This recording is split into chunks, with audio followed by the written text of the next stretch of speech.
اعوذ باللہ من الشیطان الرجیم بسم اللہ الرحمن الرحیم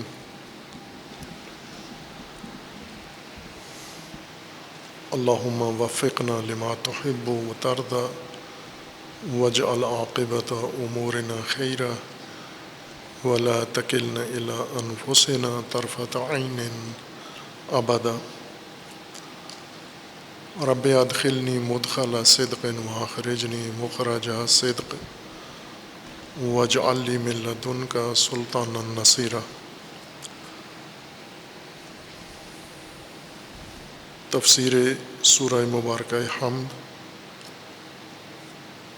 اور اس میں آیہ شریفہ دوسری آیہ کریمہ ہے الحمدللہ رب العالمین۔ رائج اصطلاح تفسیر ہے قرآن کی، لیکن خود قرآن تفسیر کا حکم نہیں دیتا، اللہ تعالیٰ کا تبیین کا حکم دیا ہے، اور وہ بھی تبیین کتاب۔ تفسیر قرآن انتزاعی عنوان ہے جو علماء نے، مفسرین نے اختیار کیا ہے۔ اللہ تعالیٰ کا قرآن میں فرمان ہے نبی اکرم صلی اللہ علیہ وآلہ وسلم اور امت کو، وہ دیگر طبقات کو، وہ تبیین کا ہے کہ لوگوں کے لیے قرآن یا کتاب تبیین کریں۔ اصل تبیین کتاب ہے یہ عنوان۔ تبیین سورہ مبارکہ حمد میں آیہ دوم الحمدللہ رب العالمین ہے۔ حمد تعریف، ثنا، ستائش کو کہتے ہیں۔ کمال کے مقابلے میں، کسی کمال کے اوپر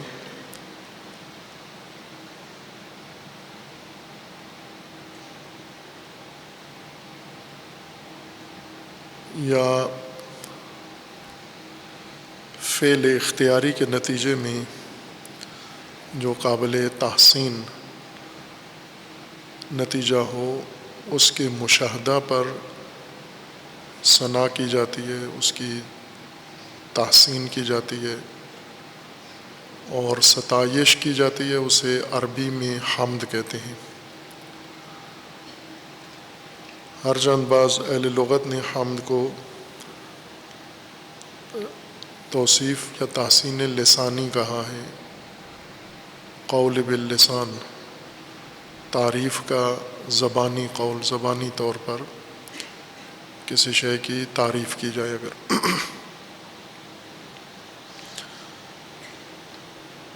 لیکن حمد، زبانی حمد نتیجہ ہے ایک حقیقی حمد کا جو قلبی ہے اور ادراکی ہے، اور حقیقی حمد خود نتیجہ ہے ایک معرفت کا، اور معرفت متفرع ہے وجود پر، ایک حقیقت کے اوپر، اور اسی لیے ہدایت کا منشور قرآن کریم اور کتاب مبین کے آغاز میں الحمدللہ رب العالمین، حمد سے آغاز ہوا ہے، یا فاتحۃ الکتاب کا آغاز حمد سے ہو رہا ہے۔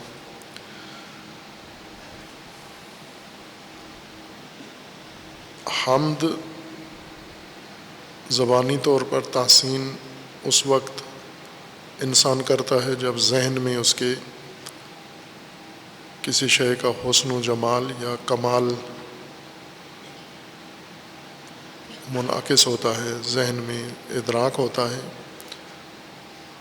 اور پہلے تحسین انسان کی ذہن میں یا دل میں پیدا ہوتی ہے، پھر دل کی اور ذہن کی ترجمانی انسان زبان سے اور الفاظ سے کرتا ہے۔ بعض اوقات قلبی حمد اور ستائش کو انسان زبان پہ نہیں لاتا، دل میں معترف ہوتا ہے، دل میں قائل ہوتا ہے، لیکن زبان پہ نہیں لاتا۔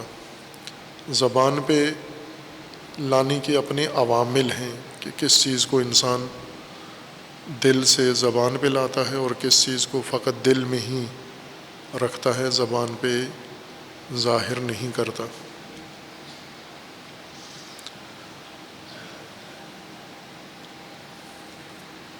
چونکہ اللہ تعالیٰ نے انسان کو ادراکی صلاحیتیں عطا کی ہیں، حواس دیے ہیں، 5 حصے ادراکی ظاہراً دی ہیں، اعضائے جسمانی کے اندر یہ حصے قرار دی ہیں، حواس خمسہ جن کو کہتے ہیں، اور ان کے علاوہ باطنی ادراکی حصے اللہ تعالیٰ نے انسان کو صلاحیتیں عطا کی ہیں۔ کچھ شناختہ شدہ ہیں جنہیں ماہرین انسان شناسی نے، ماہرین معرفت النفس نے شمار کیا ہے، لکھا ہے اور دوسروں کے لیے انہیں پیش کیا ہے، اور کچھ بلکہ زیادہ انسان کی ادراکی صلاحیتیں موجود ہیں، تجربہ بھی انسان کرتا ہے، لیکن مقام تبیین میں، توصیف میں انہیں بیان نہیں کر سکتا۔ فراوان صلاحیتیں اللہ تعالیٰ نے انسان کو عطا کی ہیں، اور ہر صلاحیت سے انسان ایک خاص حقیقت کو درک کرتا ہے، اور اس ادراک کے بعد انسان اس حقیقت کے مقابلے میں اپنا رویہ، اپنا ذہن، اپنا اعتقاد اور اپنا عمل تنظیم کرتا ہے، منظم کرتا ہے۔ چونکہ ان حقائق سے انسانی زندگی متصل ہے، رابطہ ہے، ہر اس چیز کا جو انسان کے ادراک میں آتی ہے اس کا انسان کی زندگی سے تعلق ہوتا ہے۔ انسان کی زندگی جو مختلف الجہات ہے، مختلف پہلو ہیں اس کے، ظاہری، جسمانی، باطنی، روحانی، ان میں سے کوئی نہ کوئی پہلو ان حقائق سے مرتبط ہوتا ہے۔ ادراکی صلاحیت کے نتیجے میں انسان ان حقائق کو درک کرتا ہے۔ اگر متعادل ہو، انسان کا توازن قائم ہو، اگر اپنا وجودی توازن، ادراکی توازن انسان کھو بیٹھا ہو، پھر یہ توقع نہیں ہے کہ وہ ان حقائق کو درک کرے گا، اور ان حقائق کے ادراک کے نتیجے میں انسان کے ذہن میں جو احساس پیدا ہوگا، جو اعتقاد پیدا ہوگا، جو رویہ ہوگا، اس کے مطابق اپنی زندگی کو اس حقیقت کی روشنی میں یا اس ادراک کی روشنی میں منظم کرے گا۔ یہ سب مشروط ہے کہ اگر انسان جس طرح قرآن کریم میں اللہ تعالیٰ نے قلب سلیم کی رہنمائی کی ہے انسان کے لیے کہ بعض اللہ کی بارگاہ میں حاضر ہوں گے بے قلب سلیم، سالم، متوازن، متعادل اور متناسب دل کے ساتھ، اور سالم کے مقابلے میں فاسد ہے کہ اگر دل سالم نہ ہو، سلیم نہ ہو، عقل، پھر فاسد عقل ہے، اور فاسد عقل کے ساتھ بھی اس نے اللہ کی بارگاہ میں حاضر ہونا ہے، لیکن ایک الگ کیفیت میں حاضر ہونا ہے۔ قلب سلیم یعنی انسان کا ادراکی نظام متعادل ہو اور متناسب و متوازن ہو، سالم ہو، فاسد نہ ہو، خراب نہ ہو، پھر یہ حقائق درک کرتا ہے۔ ادراکی نظام انسان کا فاسد ہو جاتا ہے پیدائشی کمزوریوں کی وجہ سے، حوادث کی وجہ سے، اور بعض اعمال کی وجہ سے۔ جیسے نشہ جب انسان کرتا ہے، منشیات کا استعمال کرتا ہے، تو انسان کا ادراکی نظام کا توازن خراب ہو جاتا ہے۔ اسی طرح اگر انسان لہو میں مبتلا رہے، لعب میں مبتلا رہے، انسان کا ادراکی نظام خراب ہو جاتا ہے، اس کے اندر خلل پیدا ہو جاتا ہے، وہ صلاحیت مخدوش ہو جاتی ہے اور مختل ہو جاتی ہے، اور وہ حقائق کو درک کرنے پر قادر نہیں ہوتی۔ خداوند تبارک و تعالیٰ نے یہ صلاحیت دے دی ہے، لیکن اس کی حفاظت کا بھی حکم دیا ہے۔ تقوی وہ حفاظتی نظام ہے، سیکیورٹی سسٹم ہے، جس کے ذریعے سے انسانی صلاحیتیں محفوظ رہتی ہیں خطرات سے اور آفات سے۔ جب انسان اختلال ذہنی کا شکار ہو جاتا ہے، ادراک کا، سمجھ نہیں سکتا، جیسے ہم آج بھی دیکھ رہے ہیں، گزشتہ نسلوں میں بھی یہ عارضہ اور یہ بیماری طاری رہی ہے۔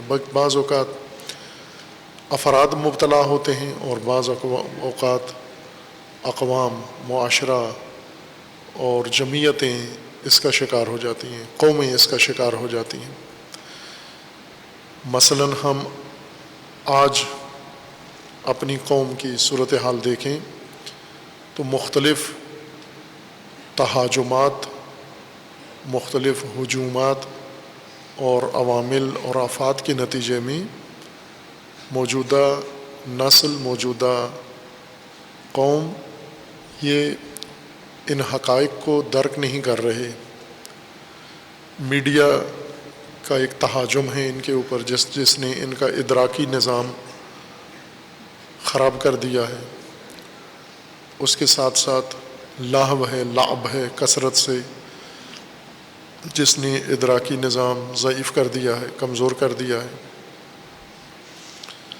اور اس کے ساتھ ساتھ ہر وہ چیز، آفت جس سے انسان کا ادراکی نظام خراب ہوتا ہے، وہ سب موجودہ نسل میں موجود ہیں۔ اس وجہ سے ان کو عام حالات، نہ کہ عرفانی اور فلسفی حقیقتیں ان کو سمجھ میں نہیں آتی، عرفی، معاشرتی اور سماجی مسائل ان کو سمجھ میں نہیں آتے۔ موجودہ آج کا ہی دن دیکھ لیں، یہ سال دیکھ لیں، اسی وقت کے حالات کو دیکھ لیں اور مجموعی طور پر قومی شعور کو دیکھیں تو بخوبی یہ سمجھ میں آتی ہے کہ ان کو اپنے ارد گرد ہونے والے واقعات، حالات کا ادراک اور شعور نہیں ہے، ادراک درک نہیں کر سکتے، حقیقت تک نہیں پہنچ سکتے، اور اس بے شعوری اور نافہمی اور عدم ادراک سے دوسرے طبقات فائدہ اٹھاتے ہیں، جیسے سیاسی لوگ ہیں، سرمایہ دار ہیں، گمراہ لوگ ہیں، اور مذہبی گمراہ لوگ ہیں، جو لوگوں کی اس بے شعوری اور نافہمی سے بخوبی فائدہ اٹھاتے ہیں اپنے مفادات کے لیے۔ حواس سالم رکھنا، دل سالم رکھنا، یعنی پورا ادراکی نظام، ادراکی سسٹم جو اللہ تعالیٰ نے انسان کے اندر ایجاد کیا ہے اور بہت خوبصورت ہے، بہت زیبا، اس کی حفاظت ضروری ہے۔ اگر یہ محفوظ ہے، سالم ہے، خودکار طریقے سے حقائق کو سمجھتا ہے، حقائق تکوینی بھی سمجھتا ہے اور حقائق تشریعی بھی سمجھتا ہے، ماحول کے اندر موجود حقیقتوں کو سمجھتا ہے، نظام کے اندر موجود حقیقتوں کو سمجھتا ہے، اور اسی طرح کسی معاشرے کے اندر موجود تہذیب کی حقیقتوں کو سمجھتا ہے، تعلیم کے حقائق کو سمجھتا ہے انسان۔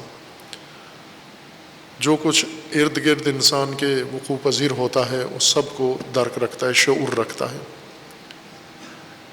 ہم حقائق کو اس معنی میں 3 حصوں میں تقسیم کر سکتے ہیں: ایک سماجی اور عرفی حقائق، دوسرے تکوینی اور فلسفی حقائق، اور تیسرے عرفانی اور معنوی حقائق۔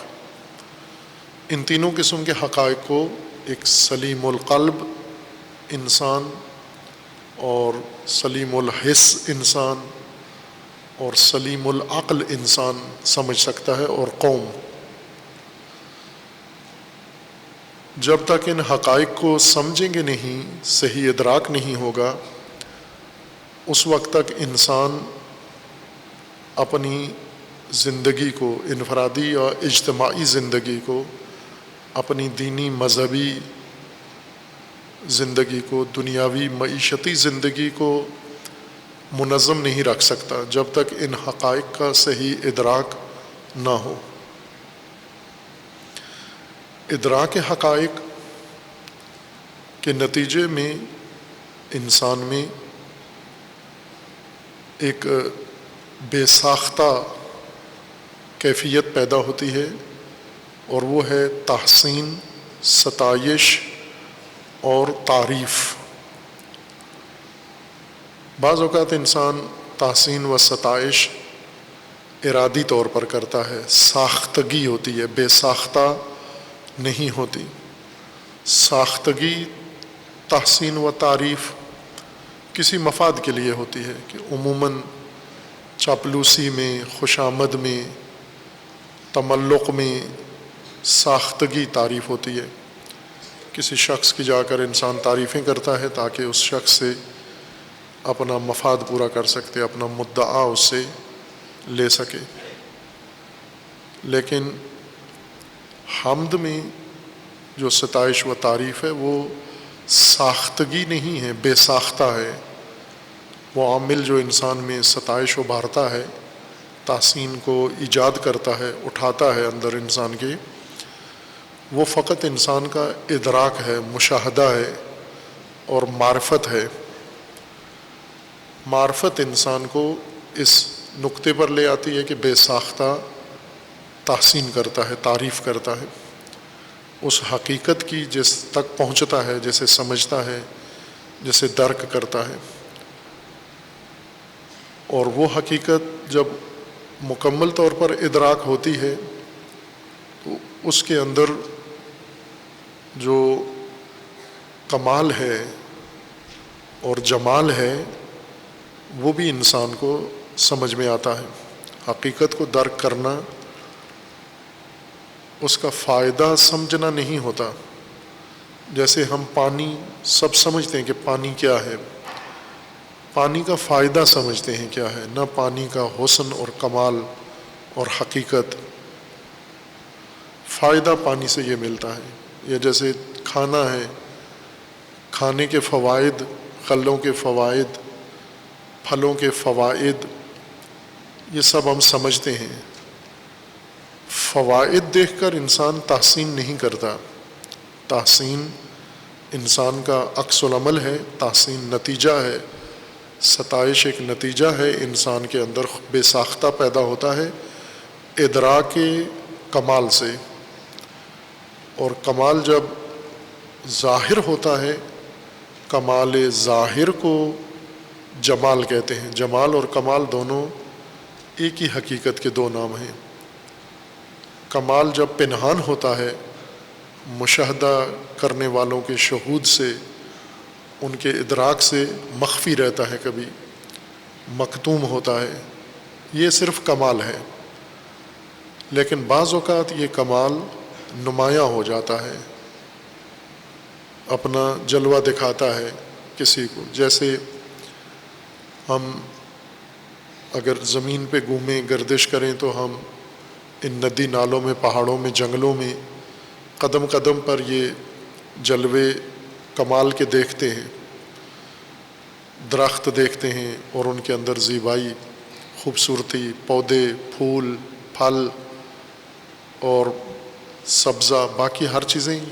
یہاں پر ان موجودات کے اندر موجود کمال نے اپنے آپ کو ظاہر کیا ہے، نمایاں کیا ہے، ہویدا کیا ہے.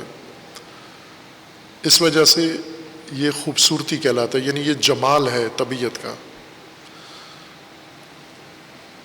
کمال دو طرح سے انسان درک کرتا ہے، یا خود کمال نمایاں ہو کے بے نقاب ہو کے انسان کو اپنا جلوہ دکھا دے، جیسے طبیعت میں ہے، پھول ہیں، خوبصورت پودے ہیں، درخت ہیں، پھل ہیں، زمین پہ اگنے والی جتنی چیزیں ہیں، یہ اپنے اندر موجود اپنا کمال، زیبائی انسان اور غیر انسان کے سامنے خود پیش کرتے ہیں. لیکن بعض ایسے بھی حقائق و موجودات ہیں کہ جو اپنا کمال خود ظاہر نہیں کرتے، بلکہ دیکھنے والا ارتقاء کر کے، تکامل کر کے، اپنی ادراک کو قوی مضبوط کر کے، بڑھا کر اس خفتہ پنہان کمال کو بھی دیکھ لیتا ہے. جیسے ہم عام آدمی اگر باغ کی، چمن کی سیر کو نکلے، جنگل میں جائے، تو کھلا جمال، کھلا کمال سب دیکھ رہے ہیں وہاں پر.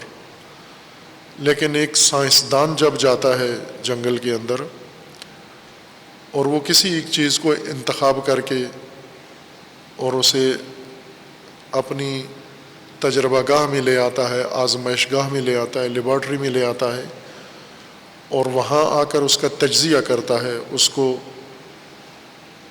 ایسی باریک بین عدسوں سے دیکھتا ہے، تو اس کے اندر خفتہ پنہان کمال بھی دیکھ لیتا ہے. یہاں پر اس شے کے اندر موجود کمال نے اپنے آپ کو نمایاں نہیں کیا، برملا نہیں ہوا، بلکہ یہ شخص اپنی علمی قوت کے ذریعے سے اور اپنی مشاہداتی اور تجرباتی قوت کے ذریعے سے اس نے اپنے آپ کو اس قابل بنایا ہے کہ اس مکتوم پنہان کمال کو دیکھ لے. وہ بھی جمال ہے، زیبائی ہے، لیکن اس تک یہ شخص پہنچا ہے، وہ کمال خود کھل کے سامنے نہیں آیا. عالم اس کو نہیں کہتے جو کھلا کمال دیکھ سکے، یہ تو ہر آدمی دیکھ لیتا ہے. عالم اس ہنرمند کو کہتے ہیں جو اس خفتہ پنہان کمال کو بھی دیکھ لے. علم روشنی ہے، یہ روشنی اس کے وجود میں بھی پیدا ہوتی ہے اور یہ روشنی حقائق پر بھی پڑتی ہے. جس طرح ظاہری روشنی ہے یہ ہماری آنکھوں پر بھی پڑتی ہے اور یہاں موجود ان حقائق پر بھی پڑتی ہے، اور آنکھ ان حقائق کو اس روشنی کی مدد سے دیکھ لیتی ہے. علم اسی روشنی کا نام ہے جو حقائق کو دیکھ لیتی ہے. اس روشنی میں انسان یا عقل انسان کی ان حقائق کو مشاہدہ کر لیتی ہے. مشاہدے میں جو چیزیں آتی ہیں انسان کے کمالات ہیں، یہ سب کے سب جب نمایاں ہوتے ہیں، ظاہر ہوتے ہیں، چونکہ اپنی ذات میں کمال کے اندر جمال ہے، زیبائی ہے، حسن ہے، خوبصورتی ہے. ہر کمال اسی خوبصورتی کی وجہ سے کمال شمار ہوتا ہے، یا یوں کہیں کہ کمال کا لازمہ یہ ہے کہ خوبصورت ہو. ہر کمال اس کی اپنی ذات کے مطابق اس کی خوبصورتی بھی ہے. ہر شے کا کمال بے حسب شے ہے، ہر شے کا جمال بے حسب شے ہے. جب انسان اس کمال تک پہنچتا ہے، حقیقت کے ادراک تک پہنچتا ہے اور اس کے اندر جمال و زیبائی دیکھتا ہے، اس کا نظام دیکھتا ہے، اور کمال منفرد، کٹا ہوا، منقطع نہیں دیکھتا بلکہ متصل طور پر دیکھتا ہے. یعنی یہ کمال، یہ حقیقت کسی دوسری حقیقت سے متصل ہے، اس کے علل ہیں، اسباب ہیں، عوامل ہیں، اس کے نتائج ہیں، اس کے اثرات ہیں، اس کے لوازمات ہیں، اس کے تعلقات ہیں، متعلقات ہیں. ان سب کو یکجا انسان دیکھتا ہے. جیسے عام طور پر ایک آدمی دوسرے انسان کے گھر میں جاتا ہے کوئی دوست اپنے دوست کے گھر میں جاتا ہے تو اس دوست کے والدین ہیں، بہن بھائی ہیں، عزیز رشتہ دار ہیں، اس کا گھر ہے، اس کا کمرہ ہے، اس کے وسائل ہیں، اس کی چیزیں ہیں، وہ ساری دیکھتا ہے۔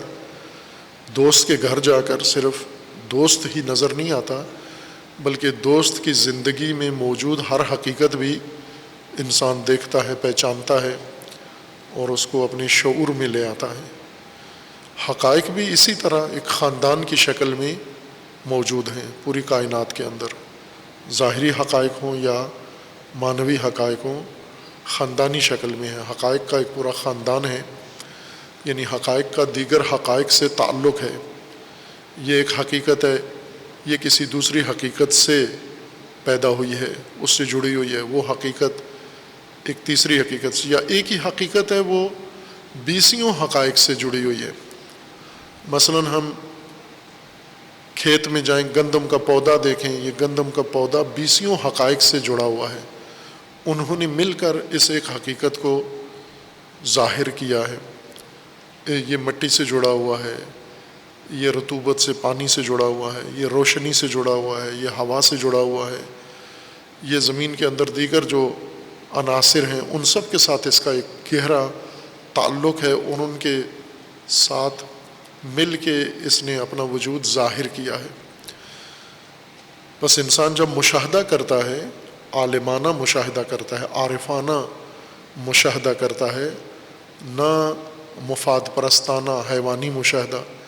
حیوانی مشاہدے میں کھیت میں صرف گندم اور چارہ نظر آتا ہے، اور چارہ انسان پسند کرتا ہے کھانا حیوان کی طرح، حیوانی سطح پر، لیکن یہی ایک حقیقت بھی ہے۔ اس حقیقت کو جب درک کرتا ہے، اس کے ساتھ جڑی ہوئی ساری حقیقتیں انسان کے ذہن میں، سارا خاندان حقائق کا سمجھ میں آتا ہے، اور اس ادراک سے انسان میں بے ساختہ تعریف، تحسین اور ستائش ایجاد ہوتی ہے، جو معرفت کی حکایت کر رہی ہے۔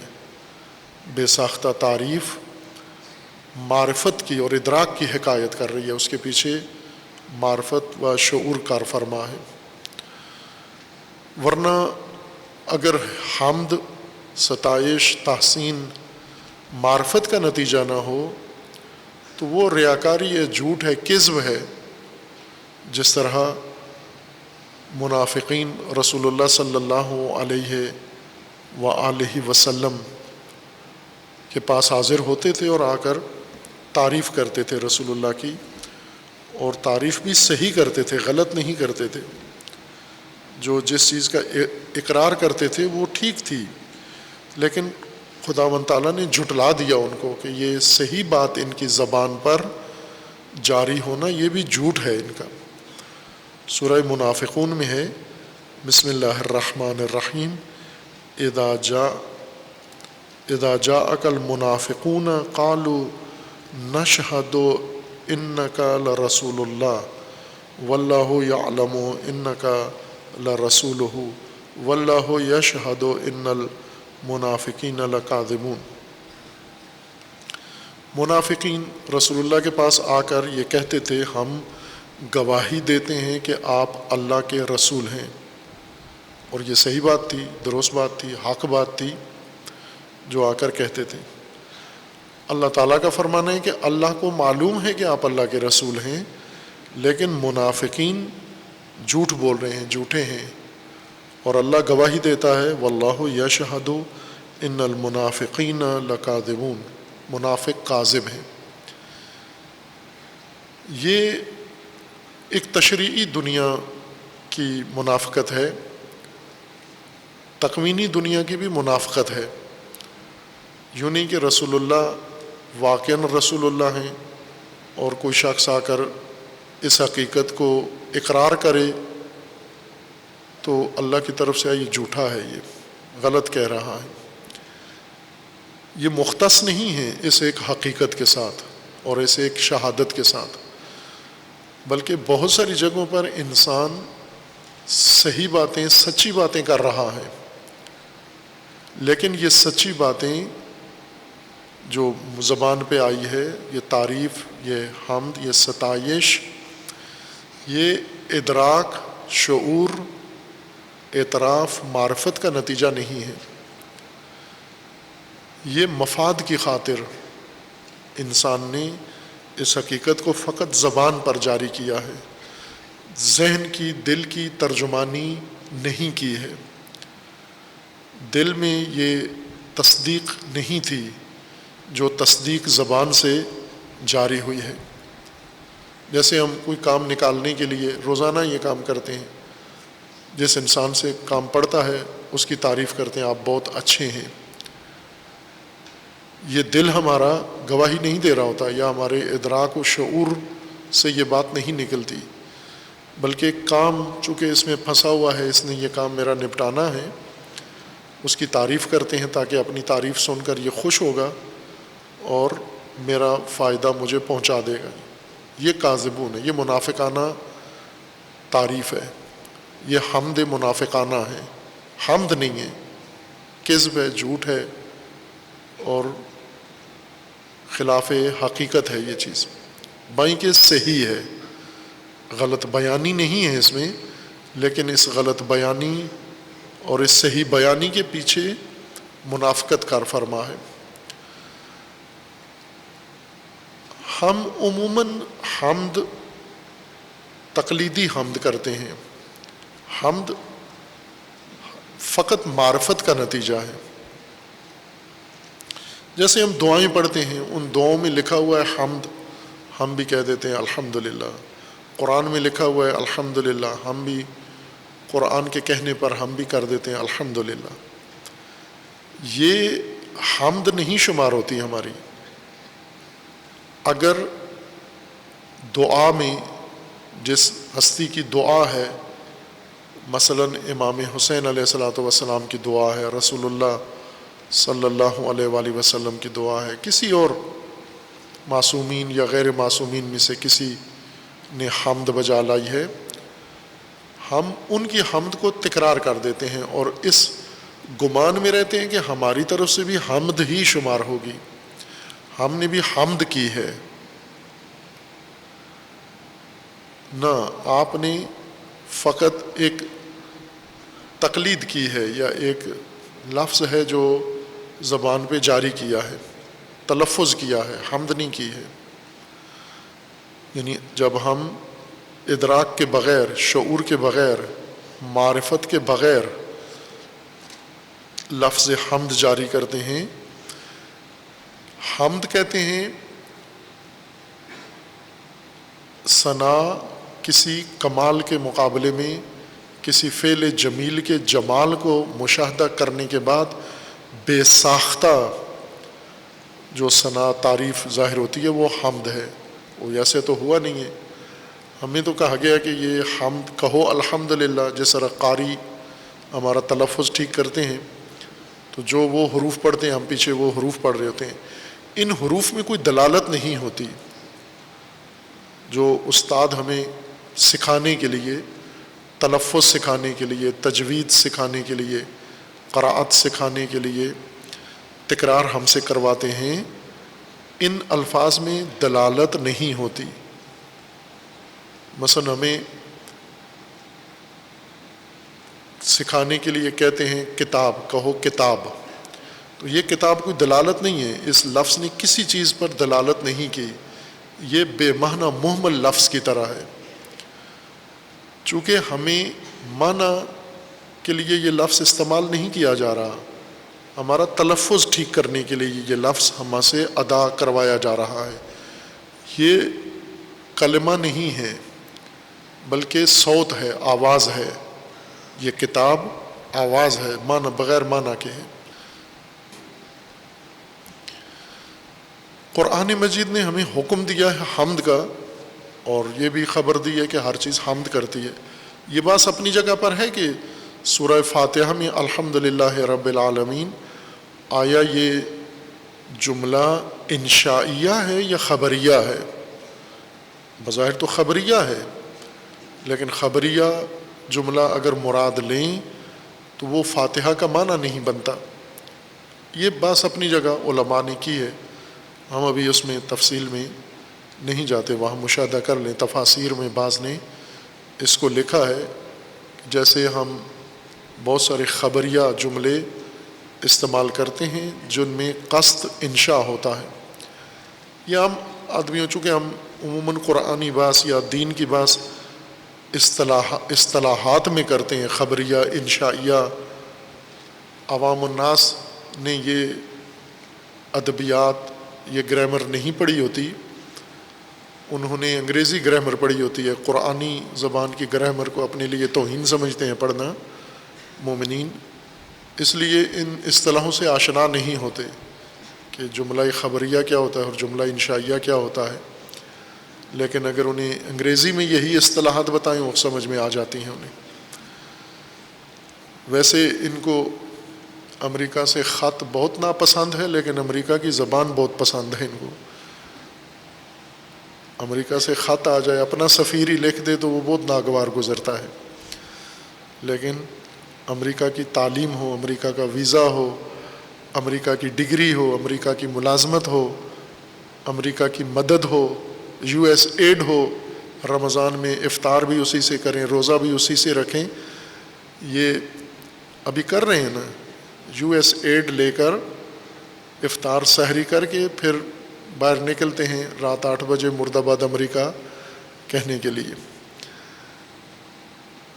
عوام کو خبریہ انشائیہ نہیں معلوم، یہ نقص ہے ان کا، یہ ان کی کوئی فضیلت نہیں ہے. جب بھی انہیں عوام الناس کے بارے میں، عام لوگوں کے بارے میں کہا جاتا ہے کہ وہ عربی نہیں سمجھتے تو وہ بڑا فخر کرتے ہیں کہ ہمارے بارے میں کہا گیا کہ ہم عربی نہیں سمجھتے، ہم قرآن نہیں سمجھتے. اب آپ فخر کرتے ہیں، ملائکہ پتہ نہیں کیا کرتے ہیں آپ کے لیے کہ یہ نکھٹو کس کام کے ہیں جو اپنا دین نہیں سمجھتے، قرآن نہیں سمجھتے. وقت بھی ہے، فرصت بھی ہے، اجنبی زبان سمجھ لی ہے، قرآن کی زبان، اہل بیت کی زبان نہیں سمجھنے کی کوشش نہیں کی. اگر سمجھ جائیں تو بہت آسان ہے ان کے لیے. خبریہ و انشائیہ میں فرق یہ ہے، خبری جملہ اس کو کہتے ہیں جس میں جملے میں حکایت موجود ہوتی ہے، ایک انجام شدہ کام، ایک انجام شدہ فعل کی خبر ہوتی ہے، رپورٹ ہوتی ہے اس کے اندر. انشائیہ جملہ اس جملے کو کہتے ہیں، اس کلمے کو کہتے ہیں کہ جس کے اندر ایک واقع انجام شدہ شے یا انجام شدہ کام کی حکایت نہیں کی جا رہی، بلکہ ایک کام کرنے کے لیے کہا جا رہا ہے، جو کام ابھی انجام پانا ہے. مثلا فرق یہ ہے، صفائی ہو گئی ہے، صفائی کر چکے ہیں، یہ خبریہ جملہ ہے. یعنی آپ مسجد میں آئے، مسجد صاف کر دی آپ نے، پھر آپ بتاتے ہیں کہ صفائی انجام دے دی ہے، صفائی ہو گئی ہے، یہ خبریہ ہے.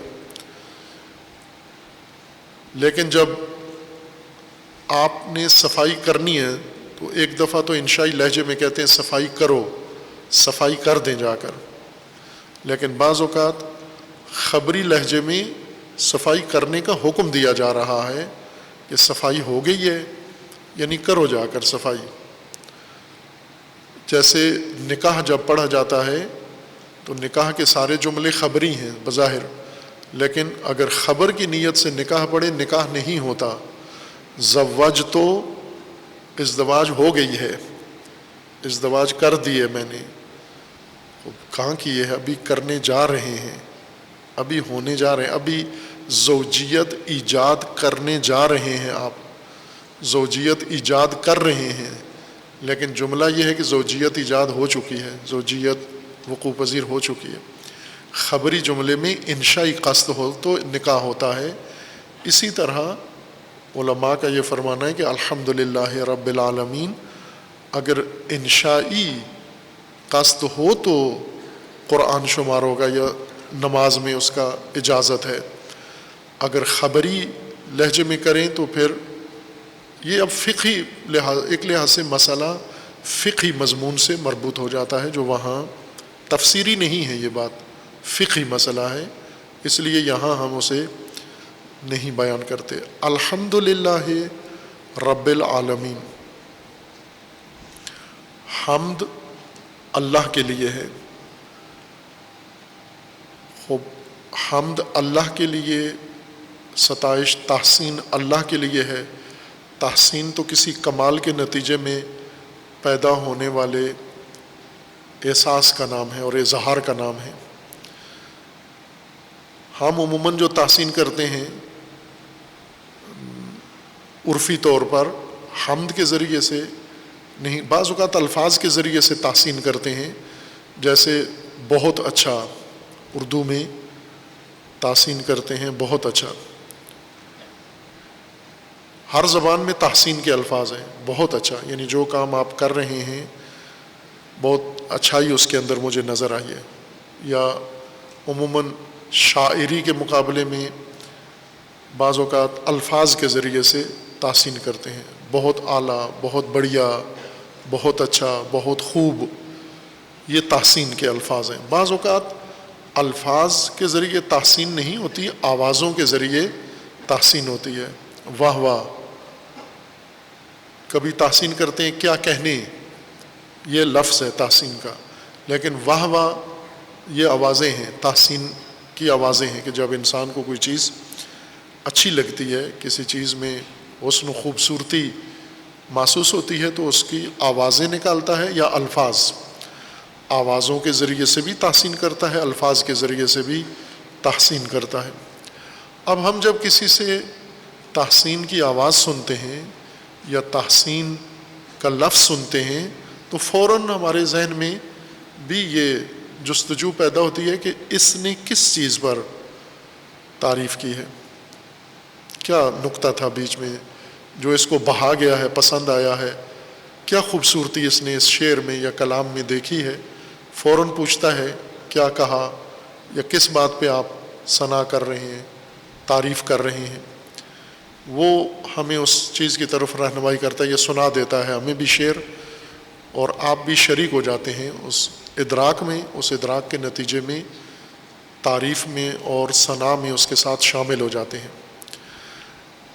لیکن اگر ایک شخص کہہ رہا ہے واہ واہ، ہمیں نہیں پتہ کس پر کہہ رہا ہے واہ واہ، وہ کہہ رہا ہے بہت خوب، کیا کہنے، بہت بڑھیا، بہت اعلیٰ، بہت خوبصورت، ہم بھی اس کی وجہ سے کہہ رہے ہیں بہت خوبصورت، بہت اعلیٰ، بہت بڑھیا۔ وہ تو تحسین کر رہا ہے، آپ اسی کے الفاظ دہرا رہے ہیں، آپ کی یہ دہرائی یہ تحسین شمار نہیں ہوتی، چونکہ جس چیز پر تحسین نکل رہی ہے اسی کا شعور نہیں ہے آپ کو، وہ حقیقت تو آپ نے دیکھی نہیں ہے جس پر یہ تعریف کر رہا ہے، آپ اس کی تقلید کر رہے ہیں۔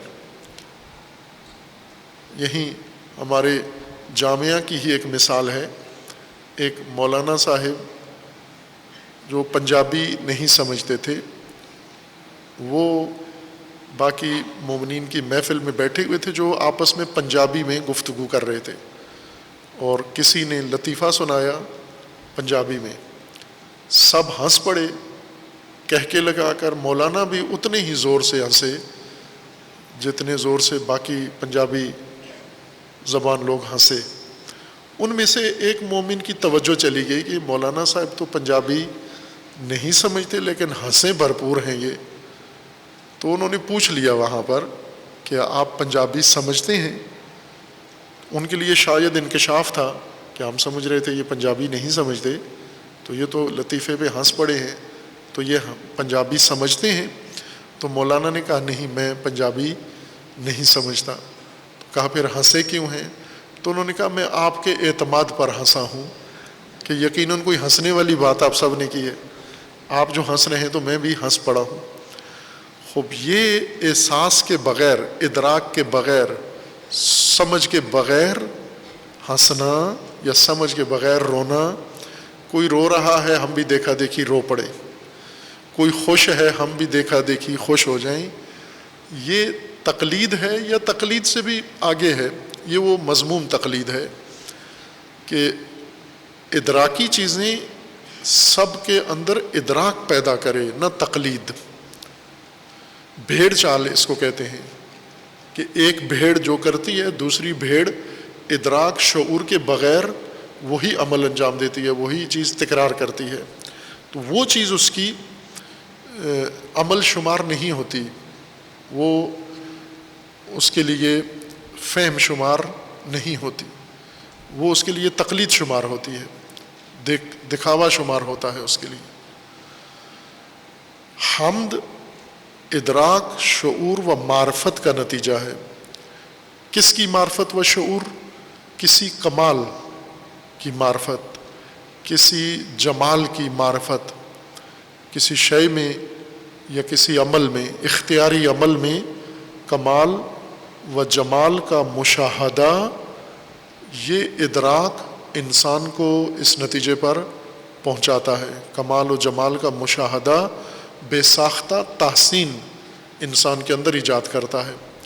بس خود حمد جو زبان سے انسان الفاظ ادا کرتا ہے، یہ نہیں موضوع، اصل موضوع حمد کا جو مرتبہ ہے۔ حمد ایک بہت ہی افضل عمل ہے انسان کا، جیسے شکر ہے۔ شکر ان اعمال میں سے ہے جو انسان کی زندگی کو بہت سنوار دیتا ہے۔ شکر کی تاثیر انسان کو اگر معلوم ہو جائے تو شکر کے علاوہ کوئی دوسرا کام ہی نہیں کرے گا۔ انسان کو اگر معلوم ہو جائے کہ حقیقی شکر کیا ہے اور حقیقی شکر کا اثر میری زندگی پر کیا پڑتا ہے، پھر چھوڑ دے گا، سارے کام چھوڑ دے گا، فقط دن رات شکر میں مصروف رہے گا۔ ابھی جو ہم سارے کام کرتے ہیں شکر کے علاوہ، تنہا کام جو نہیں کرتے شکر ہے، اس وجہ سے کہ شکر کا معنی نہیں پتہ، شکر کی حقیقت نہیں معلوم، شکر کا مقام نہیں معلوم۔ حمد شکر کی طرح بہت ہی عظیم عمل ہے جو انسان سے سرزاد ہوتا ہے۔ حمد زبانی عمل بھی ہے اور معنوی اور قلبی عمل بھی ہے، اور اس عمل کا اثر انسان کے اوپر سب سے زیادہ ہے۔ تو حمد کے یہ الفاظ الحمدللہ، یہ تلفظ نہیں ہے، اس کے اندر وہ اثر تاثیر۔ الحمدللہ میں حمد بھی قرآن کا لفظ ہے، مقدس ہے، اللہ نام مبارک ہے حق تعالیٰ کا، اور جامع ترین نام ہے، اس میں ذات ہے، اس میں اعظم ہے، اس لحاظ سے مقدس ہے، وہ بہت ہی اعلیٰ و اشرف ہے۔ لیکن حمد عمل ہے، لفظ نہیں ہے۔ وہ عمل حمد تمام باقی اعمال پر مقدم ہے، اس لیے حمد سے آغاز بھی ہے اور بہت سارے کاموں کے اختتام بھی حمد پر ہے۔ جس طرح آغاز بسم اللہ سے کریں، انتہا الحمدللہ پہ کریں۔ بسم اللہ جس طرح سے ہماری زندگی کا معمول بنایا گیا ہے کہ ہر کام کے آغاز و انتہا پر بسم اللہ کہیں، اسی طرح ہر کام کے اثناء میں اور ہر کام کے آغاز میں اور ہر کام کے انتہا پر آپ الحمدللہ بھی کہیں۔ کھائیں، کھانے کے بعد الحمدللہ، پئیں الحمدللہ، اٹھیں الحمدللہ، بیٹھیں الحمدللہ، کچھ سیکھا ہے الحمدللہ، کچھ نصیب ہوا ہے الحمدللہ، کچھ طلب کیا ہے وہ الحمدللہ، صحت یاب ہوئے ہیں الحمدللہ۔ ہر چیز پر قدم قدم پر الحمدللہ کہنا ہے آپ نے، لیکن یہ تقلیداً نہیں، عرفاناً کہنا ہے، ان معرفتاً کہنا ہے۔ حمد نتیجہ ہے ادراک کمال کا، تو حمد کے لیے پہلے انسان کو یہ مرحلہ طے کرنا ہے۔ حمد کی عظمت و مقام و بلندی اسی بنیاد پر ہے کہ ایک بہت ہی گہری، جامع اور حقیقی معرفت کا نتیجہ ہے یہ تحسین جو انسان کی زبان پر جاری ہوتی ہے۔ دیکھا دیکھی کہ وہ حمد کر رہا ہے میں بھی حمد کروں، کتاب میں لکھا ہوا ہے یہاں حمد کرو، میں بھی حمد کر رہا ہوں، یہ ہمیں حمد سکھانے کے لیے یا تعلیم کے لیے یا سمجھنے کے لیے تو درست ہیں یہ معارف اور یہ مضامین اور یہ عبارتیں دعاؤں کی، روایات کی اور قرآن کی، یہ اس لیے ہیں تاکہ ہم حقیقتاً اپنا فعل حمد، یہ عبارت حمد کسی کی ہے جو ہم دہرا رہے ہیں، یہ ہم نے عبارت تلفظ کی ہے، حمد ابھی نہیں کی. حمد کیوں نہیں کی؟ چونکہ ہم نے دیکھا ہی کچھ بھی نہیں. کمال، جس کمال پر صاحب دعا نے یہ کمال حمد کی ہے وہ تو میں نے دیکھا نہیں ہے، میرے سامنے نہیں ہے، میرے ادراک و شعور میں نہیں ہے. اور ادراک و شعور میں وہ آ سکتا ہے. جس طرح قرآن کریم میں ہم اسی سورہ بقرہ کے آغاز میں جائیں گے، آگے بڑھیں گے تو وہاں پر ہے کہ کچھ لوگ ایسے ہیں جن کے دلوں کو خدا نے بند کر دیا ہے، مہر لگا دی ہے، پٹی باندھ دی ہے، غشاوہ ڈال دیا ہے، پردہ آویزاں کر دیا ہے. بعض اوقات ہم جو محروم رہتے ہیں ان حقائق کے ادراک سے، ہم یہ سمجھتے ہیں کہ بہت دور ہیں ہم، حقیقتیں کسی اور عالم میں ہیں، ہم کسی اور عالم میں کھڑے ہوئے ہیں. فاصلہ نظر آتا ہے.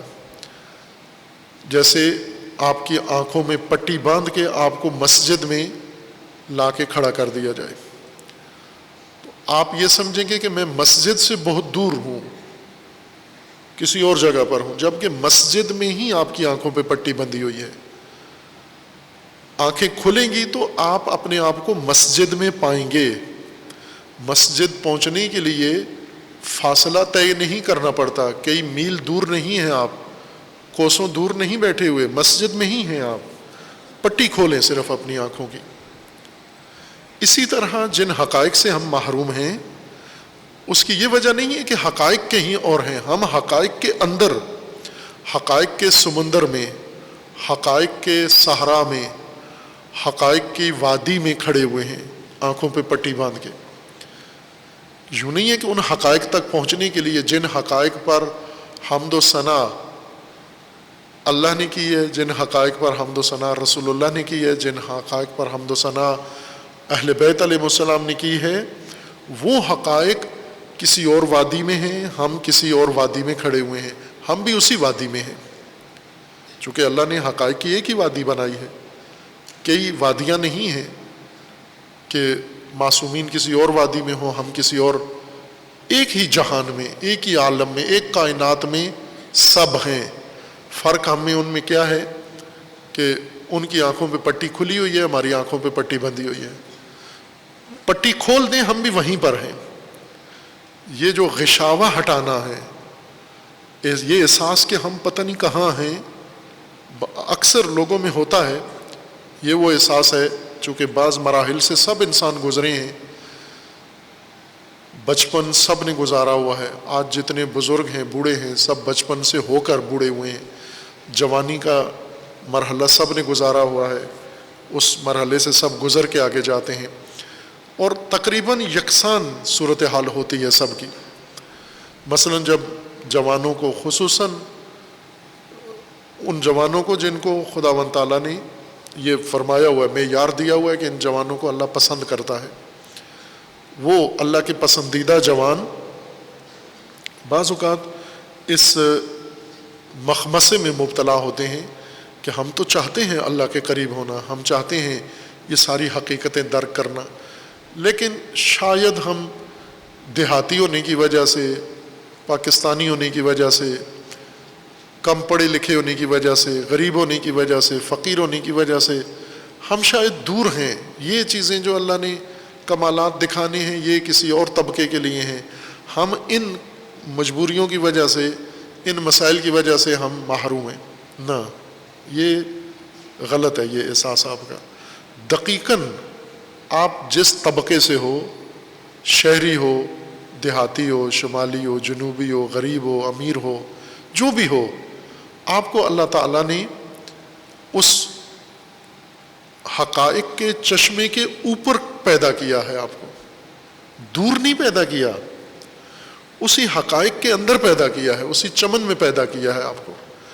لیکن آپ نے خود یا آپ کے ماں باپ نے یا آپ کے خطیبوں نے، ذاکروں نے، یا آپ کے ٹیچروں نے، آپ کے سماج نے آپ کی آنکھوں پہ پٹی باندھ دی ہے. آپ کا کام صرف پٹی کھولنا ہے. اس کے بعد کوئی میلوں کا سفر نہیں کرنا. وہیں جہاں کھڑے ہوئے ہیں سرچشمہ حقائق پر، سارے حقائق یکجا اسی آن آپ کو نظر آنا شروع ہو جائیں گے، اسی آن نظر آنا شروع ہو جائیں گے۔ ایک طالب علم کا سفر، طالب علمی ایک سفر ہے حقیقت شناسی کا، حقائق تک پہنچنے کا۔ اور مثلا ہم یہ سمجھتے ہیں کہ چھوٹی کلاس میں، ابھی تو سال اول میں ہے، ابھی داخلہ ہوا ہے، تو حقائق تک پہنچنے کے لیے تو پتہ نہیں ہمیں کتنا لمبا سفر علمی طے کرنا پڑے گا نا۔ آپ پٹی آنکھوں کی کھول دیں، غشاوہ وہ مہر ہٹا دیں، پھر آپ کو حقائق اسی عمر میں، اسی سن میں نظر آنا شروع ہو جائیں گے، جس کی مثالیں فراوان ہیں۔ اور عوام الناس بھی ایسا ہی ہیں، عوام میں سے ہر عورت، ہر مرد، اس وقت جو کیفیات ہیں ہماری، وہ اس وجہ سے ہیں کہ ہم اپنی آنکھوں کی پٹیاں نہیں کھولتے، آنکھوں پہ پٹیاں باندھ کر اس توہم میں مبتلا ہیں کہ ہم بہت دور پیدا کیے گئے ہیں، ہمیں بہت دور کھڑا کر دیا گیا ہے، حقائق ہم سے پنہان کر دیے گئے ہیں، اور معارف ہم سے دور کر دیے گئے ہیں۔ نہ، یہ ہرگز نہیں ہے۔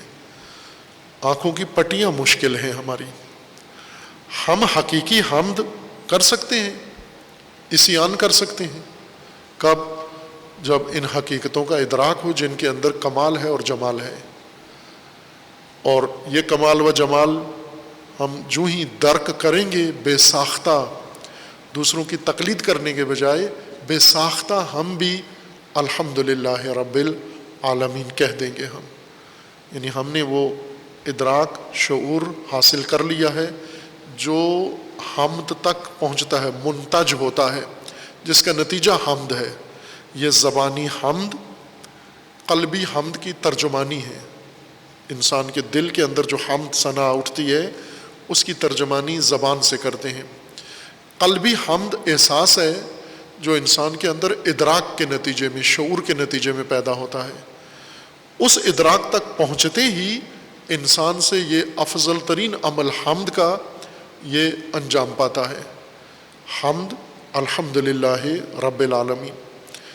جس طرح تسبیحات اربع ہیں اور ان کے بارے میں روایت ہے، یہ 4 کلمے سبحان اللہ والحمد للہ ولا الہ الا اللہ واللہ اکبر، تکبیر، تحلیل، تسبیح، تحمید، یہ چاروں حقیقتیں، تحلیل لا الہ الا اللہ، اللہ اکبر، سبحان اللہ اور الحمدللہ، یہ تسبیحات اربع ہیں، تحلیلات اربع ہیں یا تحمیدات اربع ہیں۔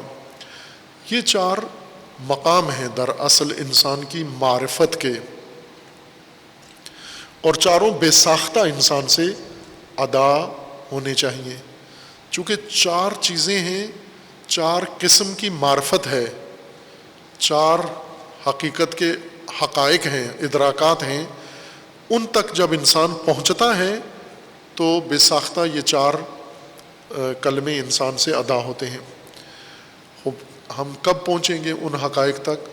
آج اسی لمحے پہنچ سکتے ہیں اگر ابھی پٹی اتار دیں آنکھ سے۔ ابھی جو پٹی بندھی ہوئی ہے اس کو اتار دیں ہم، کیونکہ اختیاری ہے نا، یہ پٹی تو ہم نے خود باندھی ہوئی ہے۔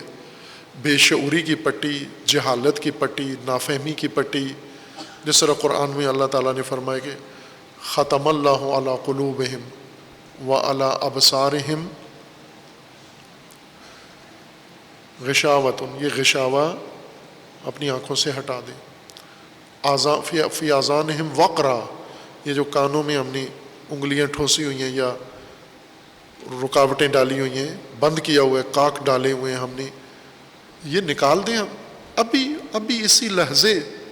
اس سفر کے لیے کوئی زمانہ نہیں چاہیے طولانی، یہ فوراً ہو سکتا ہے۔ اصل میں جو ہمیں دیر لگتی ہے، 60 سال کی عمر میں کوئی چیز سمجھ میں آتی ہے، یعنی 60 سال لگ گئے ہیں دماغ کی پٹی کھولنے میں، اصل 60 سال اس پہ لگے ہیں، ورنہ حقیقت میں جو ہمیں دیکھنا تھا وہ تو اسی دن اگر پٹی کھل جاتی تو ہم اسی دن اس کو ادراک کر سکتے تھے۔ لہو، لعب، یہ جو خواہشات، شہوات، یہ پٹیاں بنا دیتی ہیں. انہوں نے پٹی باندھ دی ہے ہم سے. ان دنیا سے ہم آزاد ہوں تھوڑے تو شعور و ادراک بیدار ہو جاتا ہے. حمد یہ حقیقت ہے، معرفت و ادراک کے نتیجے میں پیدا ہوتی ہے. اور حمد جس طرح معرفت کی علامت ہے، حمد ہدایت و گمراہی کی بھی علامت ہے. حمد ہی نشاندہی کرتی ہے کہ انسان ہدایت پر ہے یا ہدایت پر نہیں ہے. کوئی انسان ایسا نہیں ہے جو حمد نہ کرتا ہو. ایک فرد بھی، آپ مذہبی، غیر مذہبی، ملحد، دہریہ، منکر، کافر، منافق، مسلم، شیعہ، سنی، وہابی، دیوبندی، بریلوی، صوفی، کوئی بھی ایسا بندہ آپ زمین پہ نہیں دیکھ سکتے، ایک فرد بھی، عورت مرد، چھوٹا بڑا، جو حمد نہ کرتا ہو. جیسے بسم اللہ کے تبیین میں یہ کہا تھا کہ بسم اللہ الرحمن الرحیم، اللہ کے نام پر مومن، حقیقت شناس اللہ کے نام پر، بندہ خدا اللہ کے نام پر زندگی بسر کرے گا. تو نام، سب کسی کے نام پر ہی زندگی گزار رہے ہیں، زندگی کے معاملات انجام دے رہے ہیں. آپ کسی سے پوچھو نہیں کہ کس کے نام پہ زندگی گزار رہے ہو، فقط یہ دیکھو کہ روزمرہ کاموں میں کس کے نام پر یہ سب کچھ کرتے ہیں. صاف پتہ چل جائے گا کس کے نام پر ہیں یہ. اللہ کے نام کے علاوہ سرداروں کے نام پہ، طاغوتوں کے نام پہ، حاکموں کے نام پہ، پیروں کے نام پہ، لیڈروں کے نام پہ، رہبروں کے نام پہ، سب آج کا انسان، آج کا پاکستانی قومیت کے نام پہ، وطنیت کے نام پہ، یہ جو ہم تعارف اپنا کراتے ہیں، پنجابی، بلوچی، سندھی، سرحدی، بلتی، گلگتی، یہ نام ہے نا، یہ سارے انہی ناموں پر تو زندگی گزار رہے ہیں نا. یہی وہ آلیہا ہیں ہمارے جن کے نام پہ زندگی گزر رہی ہے ہماری. جماعتوں کے نام پہ زندگی گزر رہی ہے، فرقوں کے نام پہ زندگی گزر رہی ہے، لیڈروں کے نام پہ زندگی گزر رہی ہے. ہر چیز کے نام پر ہماری جس کے محور میں زندگی گزر رہی ہے، اسی نام پر آپ زندگی گزارے. اب بسم اللہ بے شک پڑھتے رہو. جس طرح پہلے کہا تھا کہ وہ شراب پیتے ہیں، کہتے ہیں روایت میں ہے کہ بسم اللہ پڑھ کے شروع کیا کرو. شراب پیتے ہیں بسم اللہ پڑھ کے. بسم اللہ سے حلال تو نہیں ہو جاتی ہر چیز. اگر خنزیر ذبح کرو بسم اللہ پڑھ کے، حلال ہو جاتا ہے.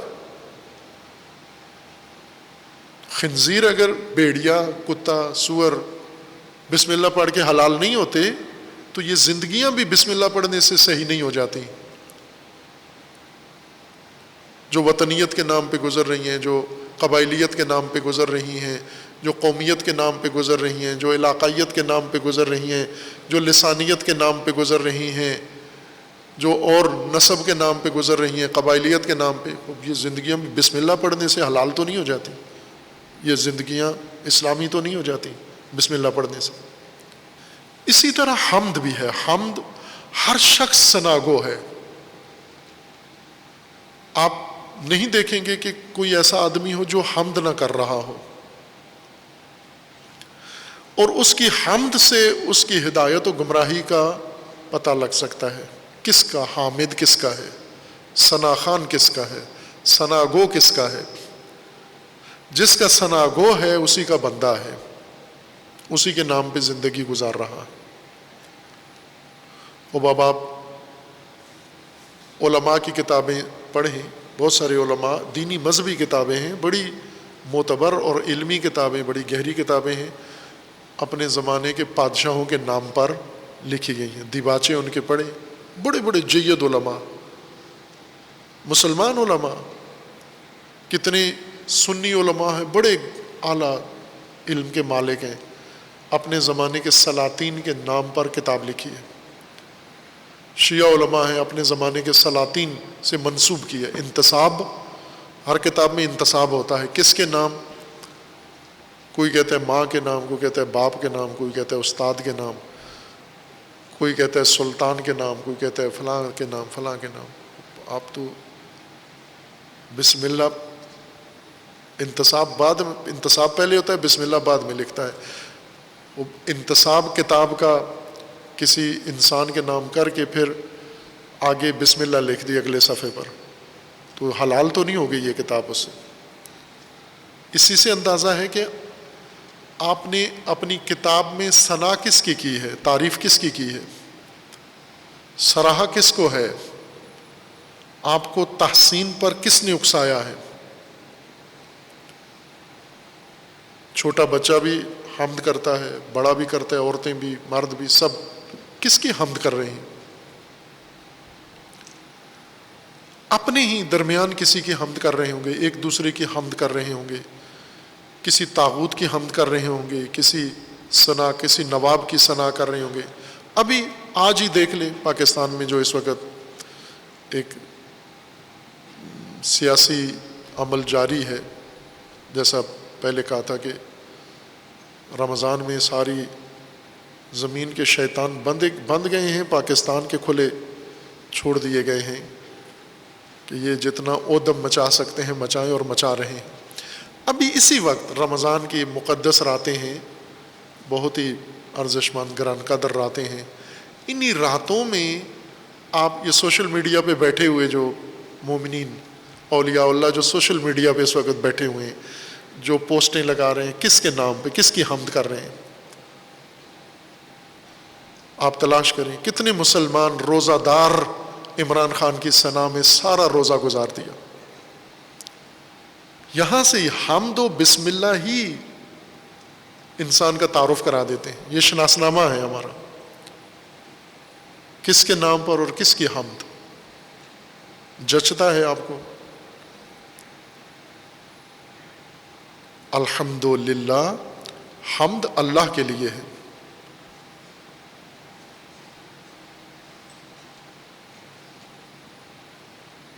یہ اللہ کی حمد کون کرے گا؟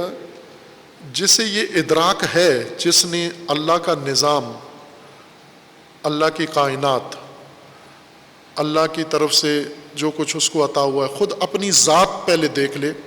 حمد کے لیے خود کافی ہے انسان. باہر اتنا آفاق میں ضرورت نہیں ہے جانے کی، انفس میں. چونکہ اللہ تعالیٰ نے 2 کتابیں، نصاب کی 2 کتابیں ہمارے لیے رکھی ہیں.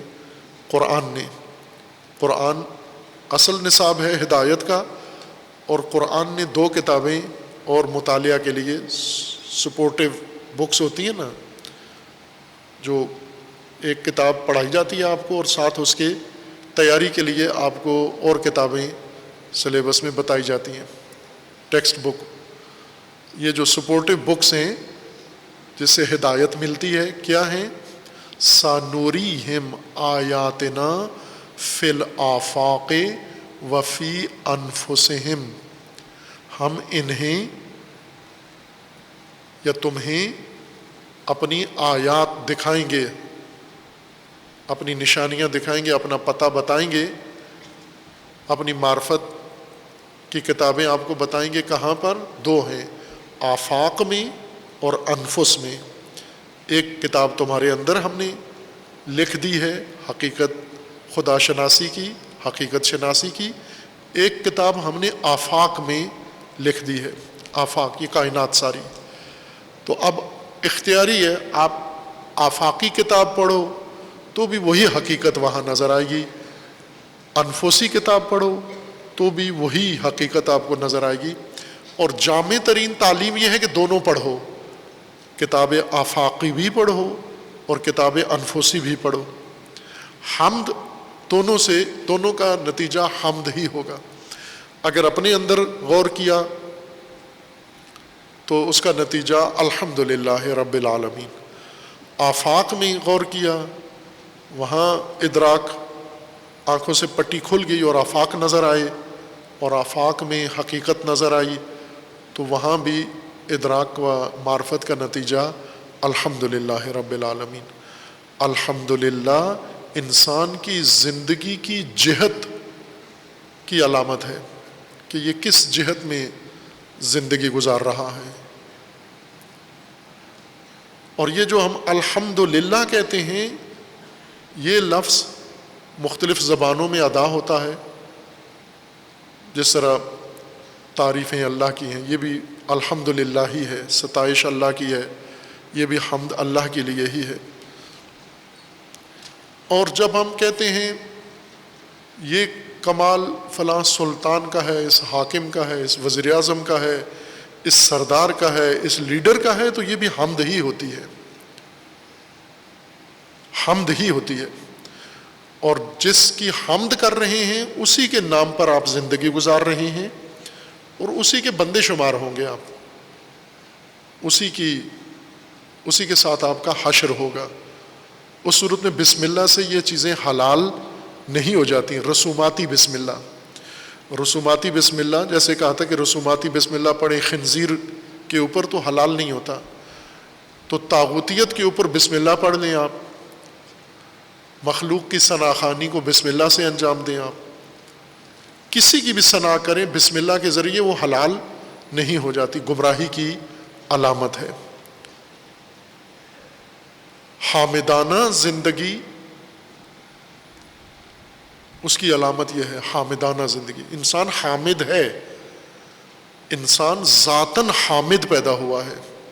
کیوں؟ کہ ذاتاً مدرک پیدا ہوا ہے، ذاتاً حقیقت شناس پیدا ہوا ہے، اور جس حقیقت تک پہنچے گا اور اس حقیقت کا سرا اس کو جہاں سے بھی نظر آیا، یہ اسی کی حمد کرے گا۔ ابھی ہمارے ملک کے اندر موجود ہیں مغرب کے ثنا خان، مشرق کے ثنا خان۔ پاکستان میں جھگڑا کیا ہے؟ پاکستان میں جھگڑا یہ ہے کہ 75 سال پاکستان نے امریکہ کی گود میں گزارے ہیں۔ اب یہ جو بحران جدید اٹھا ہے، اس میں تاثر یہ دے رہے ہیں، حقیقتاً نہیں ہوا، ابھی بھی امریکہ کی گود میں ہے، تاثر یہ دے رہے ہیں کہ گود چینج کرنے والا ہے، امریکہ کی گود سے اٹھ کے روس کی گود میں بیٹھنے جا رہا ہے۔ اول تو یہ سچ نہیں ہے، جھوٹ ہے، دھوکہ ہے سارا، امریکہ ہی کی گود میں ہے۔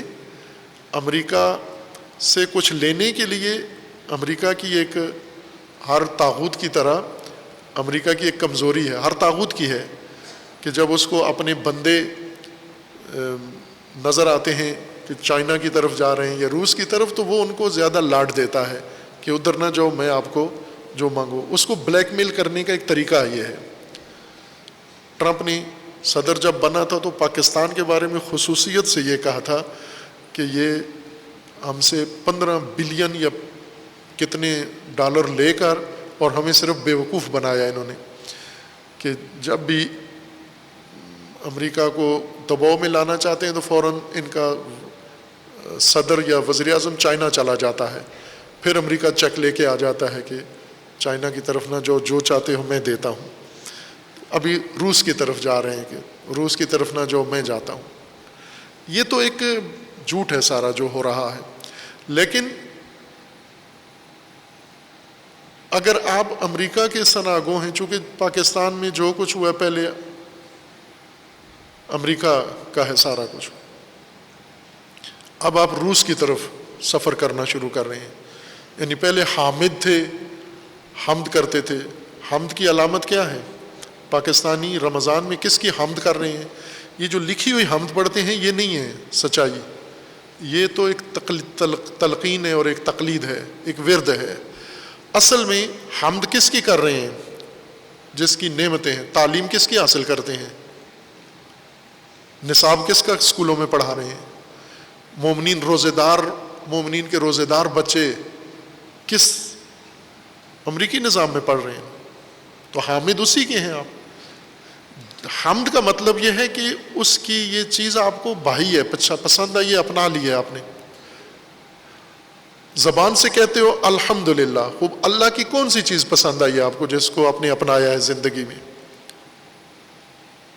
اللہ کے رسول پسند آئے ہیں، اللہ کا قرآن پسند آیا ہے، اللہ کا امام پسند آیا ہے۔ کون پسند آئے؟ کوئی بھی نہیں آیا، کیونکہ آپ قرآن کے 2 لفظ بھی نہیں جانتے۔ انگلش کے حافظ ہو آپ، تمہارے بچے تم سے بھی زیادہ حافظ ہیں بڑے، تو حامد تو تم نہیں ہو، حامد تو امریکہ کے ہی ہو۔ ابھی جیسے چائنا سے تعلقات ہوئے تھے تو چائنا زبان کے لیے حکم مل گیا تھا، چائنا کمپلسری زبان ہو گئی ہے پاکستان میں، جو چائنی زبان سیکھیں گے، یہ ایک انہوں نے آرڈر جاری کیا تھا۔ ابھی روس کے ساتھ اگر ہو جاتے، روس کی گود میں چلے جاتے تو پھر رشین زبان، ادھر سارے سکول، امریکن سسٹم سکول سارے بند ہو جاتے، یورپین سکول اور روسی سکول شروع ہو جاتے۔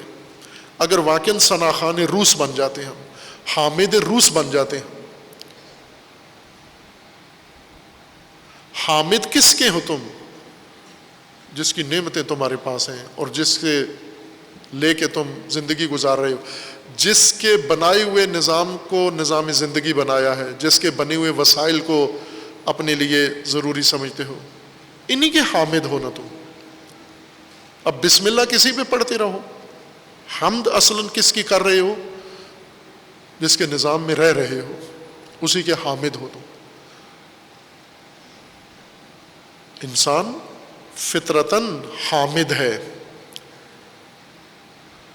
کیوں ہدایت میں حمد پر تکیہ کیا گیا، بنیاد محور قرار دے کے الحمد للہ رب العالمین؟ حمد سے ہی تو پتہ چلے گا کہ کس کے بندے ہو تم، رب کون ہے تمہارا، کس کی نظام ربوبیت میں تم ہو۔ حمد پڑھے، حمد بتائے گی۔ حمد کیسے پتہ چلے گی؟ خوب پتہ چلے گا آپ کے گھروں پہ، پتہ چلے گھر میں آپ کے آئیں تو وہاں جو وسائل ہیں آپ کے وہ بتائیں گے کہ کس کے حامد ہو تم۔ آپ کے بچوں کے سکولوں سے پتہ چلے گا کس کے حامد ہو تم۔ آپ کے تجارت سے پتہ چلے گا کس کے حامد ہو تم۔ آپ کی عملی زندگی سے پتہ چلے گا کس کے حامد ہو تم۔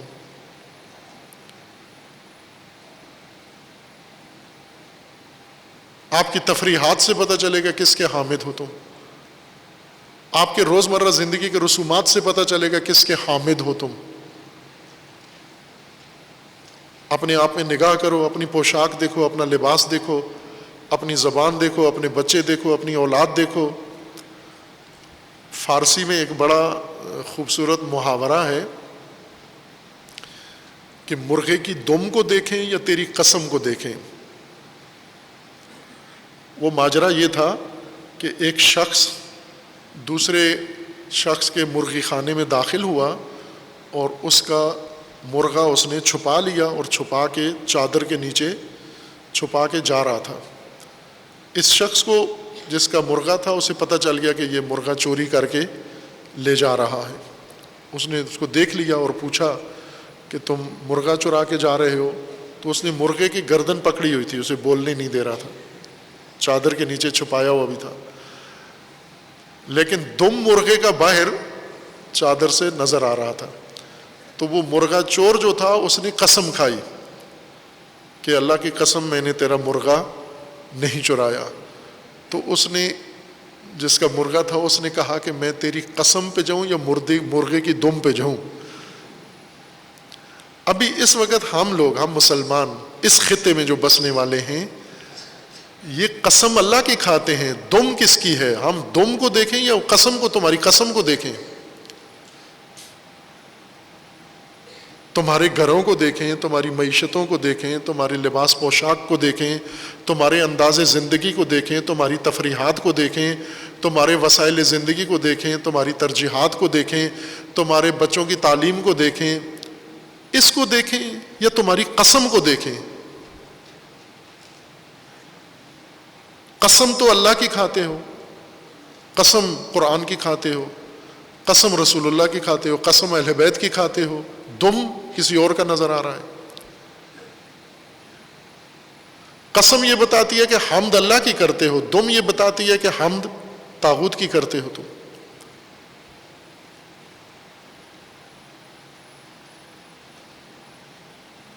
حمد اس فہم کا نتیجہ، ادراک کا نتیجہ ہے۔ اگر آپ اللہ کی کائنات میں ہو تو اللہ کے نظام، اللہ نے خود بتایا آپ کو کہ او اس کی معرفت حاصل کرو، حقیقت سمجھو، اس حقیقت کو سمجھ کر تم پھر عکس العمل دکھاؤ گے، حامدانہ زندگی بسر کرو گے۔ پھر زبان سے نہ بھی کہو، تمہارے رویے، تمہاری زندگی کا نظم حمد شمار ہوگا۔ ہر کام تمہارا حمد خدا ہے۔ کیوں؟ کہ تمہارے ہر کام سے، تمہاری ہر بات سے، تمہارے ہر حرکت سے کس چیز کا اظہار ہوتا ہے؟ اللہ تعالیٰ کے کمال کا، اللہ تعالیٰ کے جمال کا، اللہ کی نعمتوں کا۔ ہر تمہارے عمل سے عابدانہ اور حامدانہ زندگی گزارو گے تمہارا سراپا وجود گواہی دے گا یہ حامد خدا ہیں۔ یہ